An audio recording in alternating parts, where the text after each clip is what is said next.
Changing the world is as easy as using a hashtag.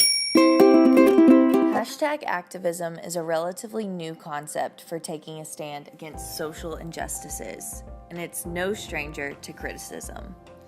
The social media activity has long been criticized for giving participants a way of seeming involved in a social justice movement without actually contributing anything, referred to by many as slacktivism. Although this avenue for activism has received negative feedback, in some cases it has proven very effective. An effective early example of the power of the public sphere was exemplified in the case of the Arab Spring. Counterpublics were deployed to the streets in response to government-inflicted oppression. This was not the first time we've seen counterpublics deployed into the streets to take action, and it won't be the last. Hashtag activism has its skeptics, but in many recent cases, we can see how effective the use of media is in inspiring action and encouraging education. Lives Matter and the Me Too movement, for example. These started as simple hashtags whose makers were unsure how publics would react to them. With overwhelming support, people gathered in the streets all throughout the country to protest racial inequalities. According to a New York Times analyst, the Me Too movement resulted in 201 men in positions of power losing their jobs, and more than 900 people came forward about their encounters with sexual violence. The use of these hashtags are ongoing and drive a movement every day. The Women's March is another example that using a hashtag to inspire action is effective. In the wake of the Trump presidency, people took to the streets to show their frustration. The Washington Post estimates that 2019's Women's March brought over 665,000 people to the streets in more than 300 U.S. locations. Some may refer to hashtag activism as slacktivism, but in many cases, it allows counterpublics to create connections and participate in actions of democracy. This visible, tangible action has the ability to show people in positions of power what the people really think. The most recent use of this kind of activism was the hashtag Fridays for Future.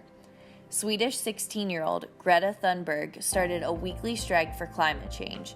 Every Friday, she'd walk out of school in protest of what political decisions have been made in the face of climate change. Week by week, participants have grown. On March 15th, her small protest, signified by a hashtag, turned into a global movement. Over 1.5 million students across the globe took part in hashtag Fridays for Future. These examples of hashtag activism show that in the face of injustices, people will rise. If our political leaders won't properly represent their people, citizens have the power to take their representation back. This use of the public sphere allows for large numbers of people to be deployed quickly. Before social media, protests of this size would take months to organize, and now it takes days. Media makes it so accessible to connect across countries. Using social media as a tactic in calling attention to issues doesn't end with a hashtag, it begins with an action. The hashtag is simply a call to that action. Because of corruption and inequalities, this power is necessary for citizens to harness. In the case of hashtag Fridays for Future, children are given the opportunity to take their future back before world leaders let climate change go too far. If they can't vote, they can at least use their voice.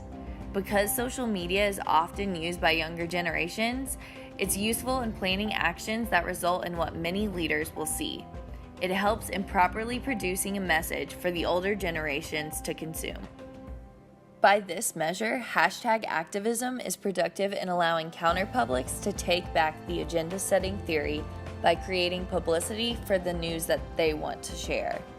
Castells highlights this in Networks of Outrage and Hope, Social Movements in the Internet Age, by saying, moreover, by creating a public space where the movement could openly exist in its diverse reality, the mainstream media could report on the protests, give a face to their protagonists, and broadcast to the world what the revolution was about.